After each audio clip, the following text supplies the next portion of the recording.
Hey guys, Darren here with a box review of 1999 Skybox WNBA hoops cards. And this is not the most exciting WNBA set. It's probably the most bland up until Rittenhouse started doing their sets, but at least Rittenhouse had more inserts.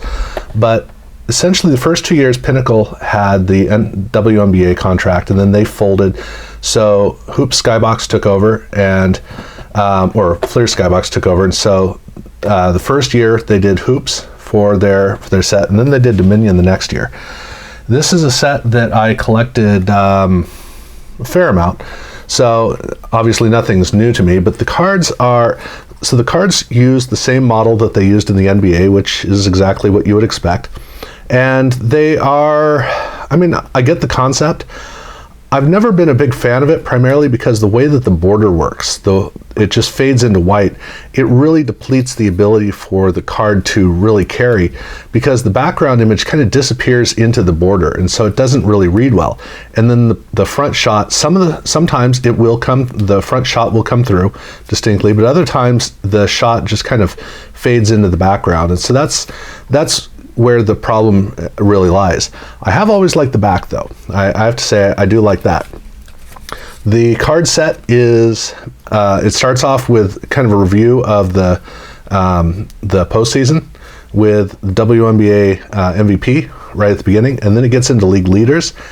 And I like the fact they have 4 players on each of the cards. I think that's cool. I don't think it looks great, but I like what they were trying to do, primarily because the league was still new, and so they were still introducing you to all the different players in the league, so giving you multiple league leaders was good.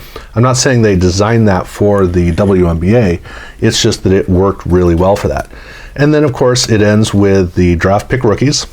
So you have Shmi Coldsclaw in here, Dawn Staley, and then a couple of checklists.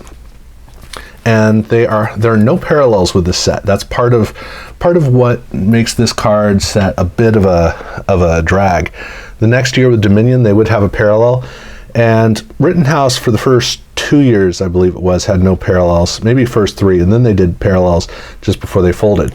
But with the box, there aren't a lot of packs, but there aren't a lot of cards in the set. It's a 110 card set, and so it goes pretty quickly, and I got 1 complete set. In truth, I didn't just get 1, I got 3 complete sets plus some doubles. The problem is, the reason I haven't pulled these out is because in the packs, a lot of the cards kind of stuck together. And so there's a little bit of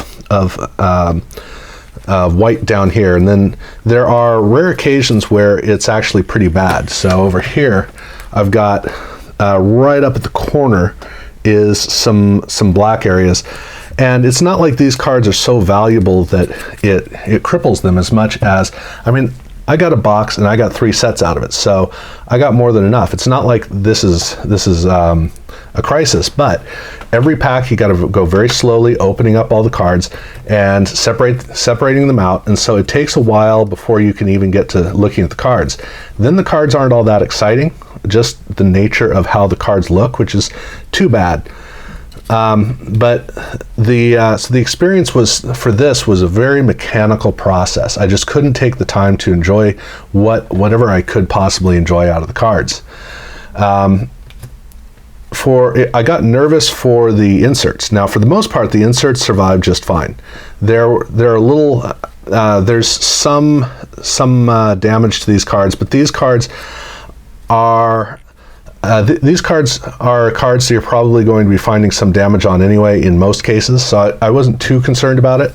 There were 2 cards that were unforgivably damaged. So this one has a lot of damage along the side. I assume that came off on the other card, and then this one right down the middle. And so these 2 cards didn't fare well. But for me, I have the entire building block set, so I didn't need any of these. I only needed 3 Talk of the Town, and I did get 1 of the 3 that I needed, which is Michelle Timms. So I got this card, and then I have about half of the all WNBA team. So I got Susie McConnell-Serio for this set, so I got 2 cards that I needed for pursuing my set, but that was what I got out of it. I did not get an Autographics card, which would have been nice. I was hoping for that, because I never got an Autographics card when I was opening these at the time either. So I was hoping to finally get one of those, and it just didn't quite work. But as far as the damaged cards go, like I said, there are 2 sets plus some doubles in here, but there are a whole bunch of cards that are missing, because that's what this pile is here. These are damaged cards that are the second and occasionally the third card in the set. So the league leaders with Lisa Leslie and Cheryl Cooper, or Cynthia Cooper, I'm missing one of those, and then Cynthia Cooper with Ivanenkova, I'm missing both of those, meaning I have them, but they're both damaged, so I can't include them in the set. And then there are 2 more league leaders, and then both of the Penny Tollers, I'm missing both of those, and let's see, who's the other one? And then both Heidi Berges, I'm missing both of those.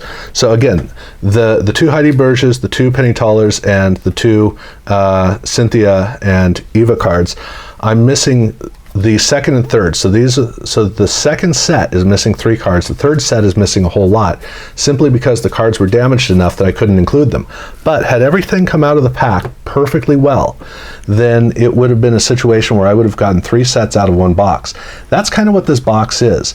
This is not a box where you're going to get any really amazing cards, because the cards are, there's so many cards that it's easy to, the cards aren't really worth much, even for the rookies. They're not all that exciting.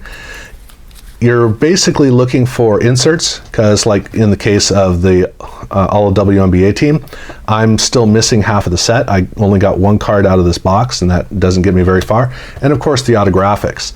But that's all that you're really looking for. You open up 1 box and you're going to have the entire building block set, which I do have right here. I have all the cards, including an extra Tisha, and I got a third of the Talk of the Town cards.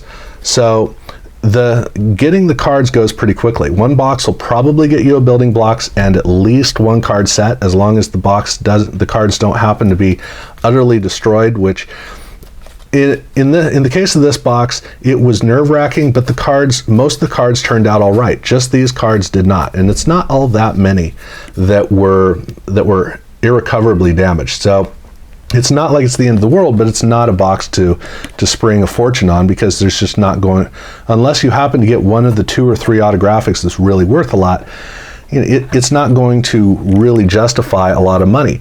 This is one of those boxes you put together for fun on an afternoon, just kind of get a complete set out of the way, to have one of these sets.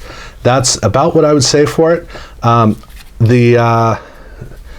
yeah, again, I love the card backs. It's one of the rare cases where I look at the card backs, I say, this is why this card set is great.